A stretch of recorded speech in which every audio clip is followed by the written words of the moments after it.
Grace and peace again to you on this Sunday. A quick note, if you are a guest with us, welcome. There under that Life in the Community tab, there's a number you can text with that keyword. It'll give you a welcome card, just a better way for us to say hello and get to know you better, so I invite you to do that. Also, a little bit of cheeriness before we get to some more gloominess. Next Sunday, following worship, well, for one, the choir will be back with us next week. I thought that might be your response. And our new interim director of music, Emmy Bias, will be with us as well. So we will be very excited to almost have the full team here in worship with us. But after worship that day, we'll have a brief reception, a welcome, so everybody can say hello. You can tell Emmy your favorite hymns. You can tell her the hymns never to sing again. All those good things. So next week, good celebration and welcome for Emmy and the choir. This Sunday, we continue in this series of current laments as we work our way through the book of Lamentations.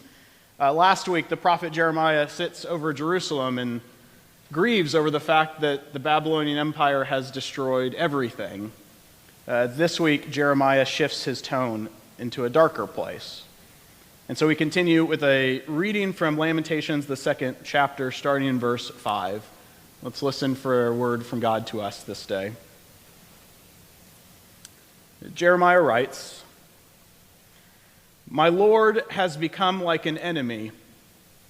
He devoured Israel. He devoured all her palaces. He made ruins of her city walls. In daughter Judah, he multiplied mourning along with more mourning. He wrecked his own booth like a garden. He destroyed his place for festivals.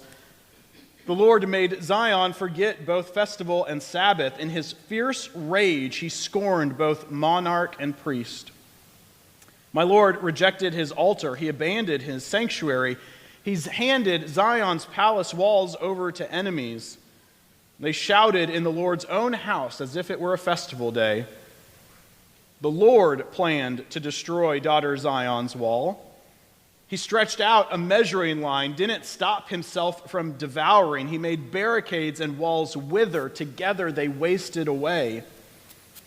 Zion's gates sank into the ground. He broke and shattered her bars. Her king and her officials are now among the nations. There is no instruction. Even her prophets cannot find a vision from the Lord. Zion's elders sit on the ground and mourn. They throw dust on their heads. They put on mourning clothes. Jerusalem's young women bow their heads all the way to the ground. My eyes are worn out from weeping. My stomach is churning. My insides are poured on the ground because the daughter of my people is shattered, because children and babies are fainting in the city streets. The Lord did what he planned. He accomplished the word that he had commanded long ago. He ripped down, showing no compassion. He made the enemy rejoice over you. This too is the word of the Lord. Thanks be to God.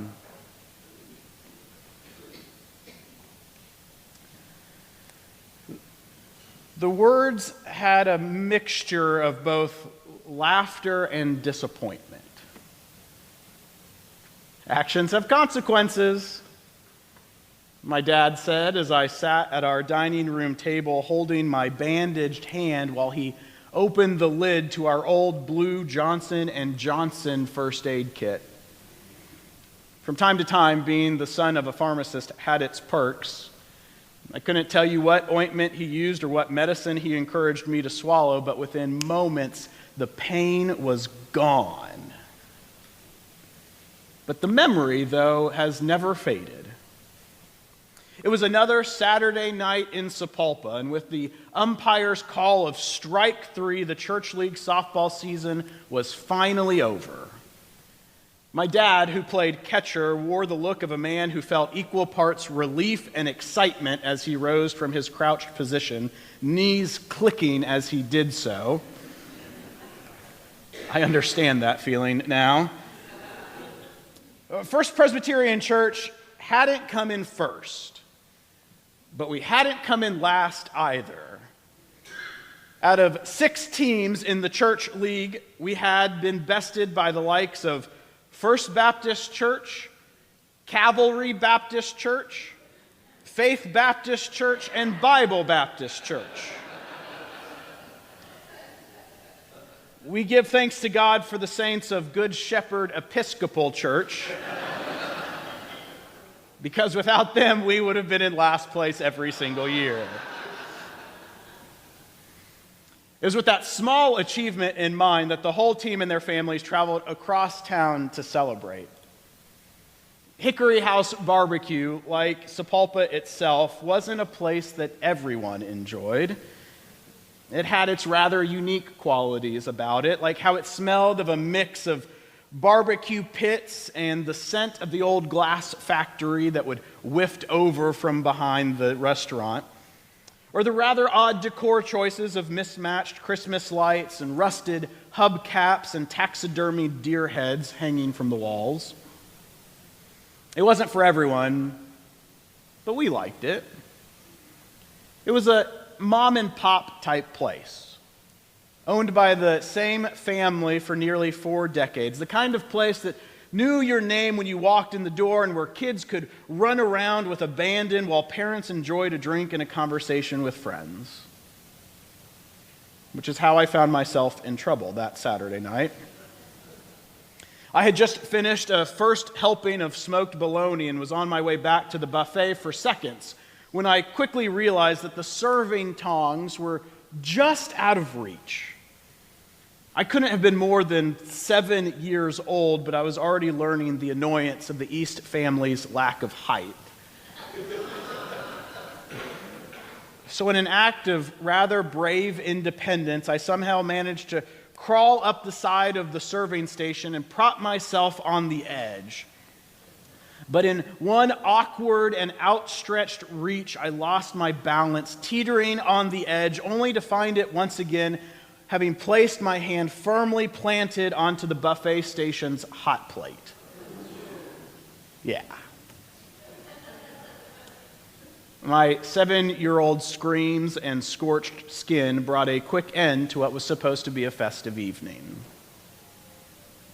Actions have consequences, my dad told me, which was true, but someone had to be blamed for my injuries. Could it have been the Ortiz family for failing to cover the burner in their restaurant?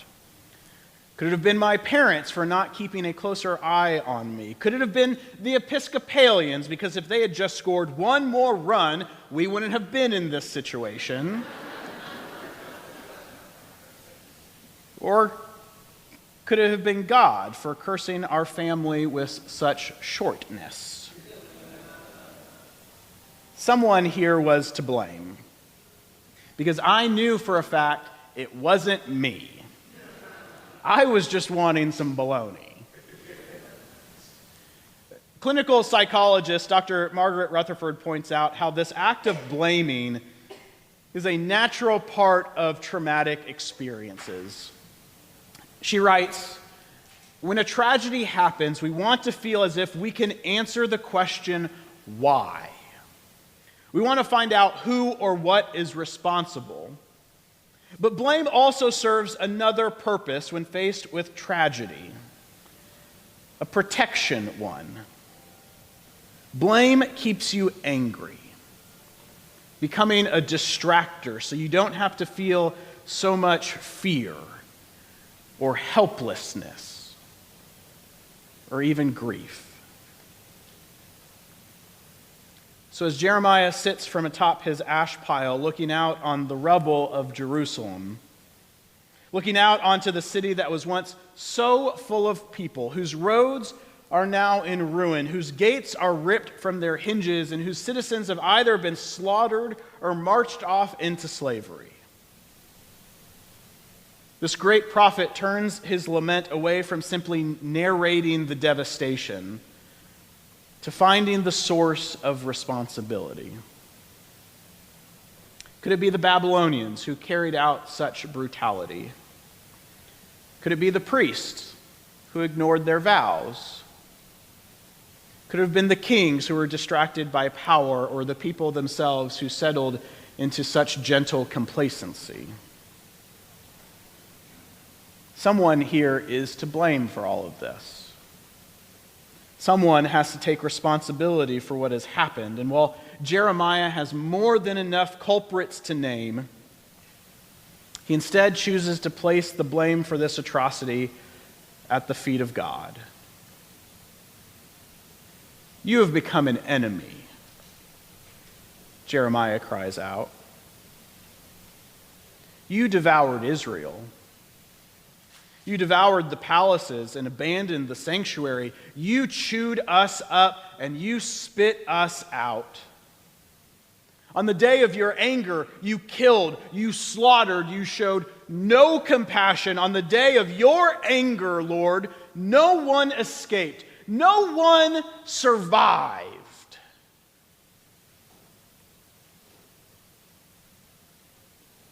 Jeremiah's accusations are jarring, almost to the point of being offensive. But in the mind of Jeremiah, this was not the deal. This is not supposed to work this way. Generations ago, Abraham and God sat down and they made a covenant with one another. A binding agreement in which Abraham and his descendants promised to be God's people, to follow the law, to live with justice and mercy, and in turn, God promised to be their God, to bless them, to protect them, to make them a light to the nations, and to be faithful to them even through their failures. In his book, God in Search of Man, Rabbi Abraham Joshua Heschel describes how Israel viewed their covenant with God. Not as a contract that was observed merely out of duty, but rather as an expression of God's love and concern for them. And that even with all of their faults, God would not abandon that covenant. For them, God was not some business associate, but a faithful partner.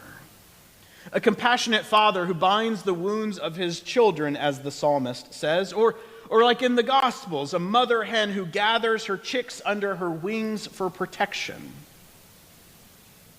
That's why Jeremiah's cries of anger cut so deep.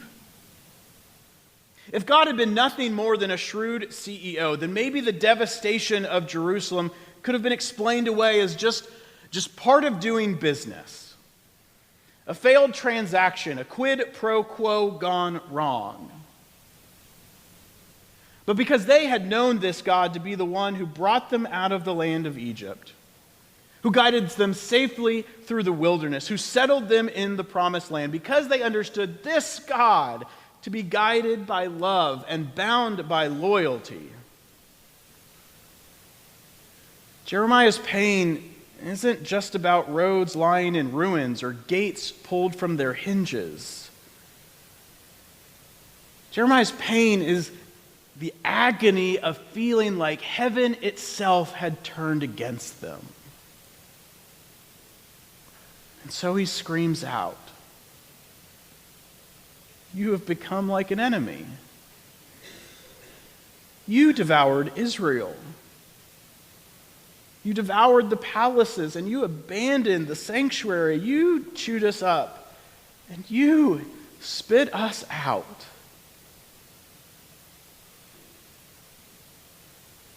I think that's what makes lament so powerful.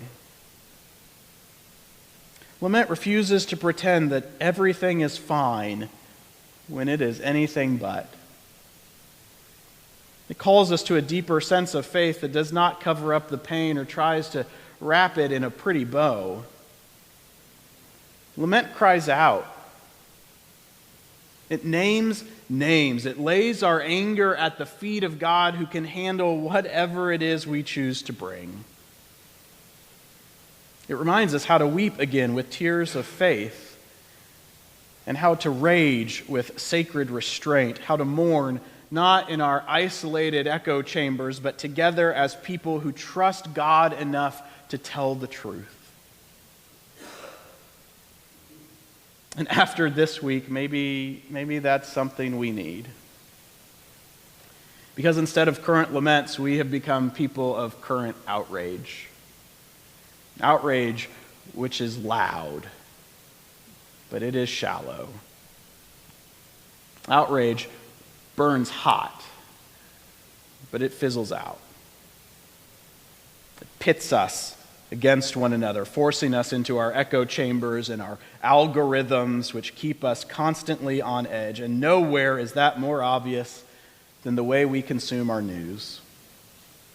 The very systems designed to inform us now thrive on keeping us angry. With its corporately composed jingles, breaking news no longer just gives us the facts, but also directs us on who we should blame. On Wednesday afternoon, when Charlie Kirk, political activist and founder of Turning Point USA, was murdered on the campus of Utah Valley University, it didn't take long for news cameras to get the sound bites we were dying to hear. One senior political analyst responded to the news by seemingly blaming Kirk for his own death by saying, "Hateful thoughts lead to hateful words, which then lead to hateful actions." It should be noted that analyst was fired. A congresswoman from South Carolina told reporters, "Democrats own what happened today." One cable news show host stoked the flames when he said, "They are at war with us, and we are going to avenge Charlie's death in a way that Charlie wanted to be revenged." And so the cycle goes on. Blame upon blame, outrage upon outrage, violence upon violence, until we just become numb to it all. When all we can see is people to blame. When all we can say is thoughts and prayers. But lament helps us stay human.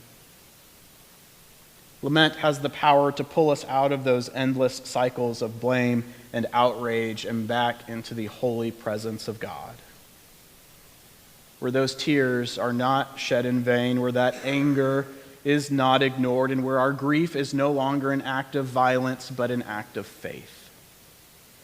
Because just as the covenant between God and Israel was not easily broken, so too we are not free to give ourselves over to blame and outrage of our day. Instead, we are called to something more. So when we begin to feel pulled into the anger and the outrage, when we want to point the fingers and fall into those cycles of blame, may we be people who are honest enough to lament. May we be faithful enough to have hope. Because the God who first made that covenant with Abraham, and who remains bound to us by both loyalty and love, is still the same God who is big enough to hold everything we bring. In the name of the Creator, and the Christ, and the Spirit. Amen.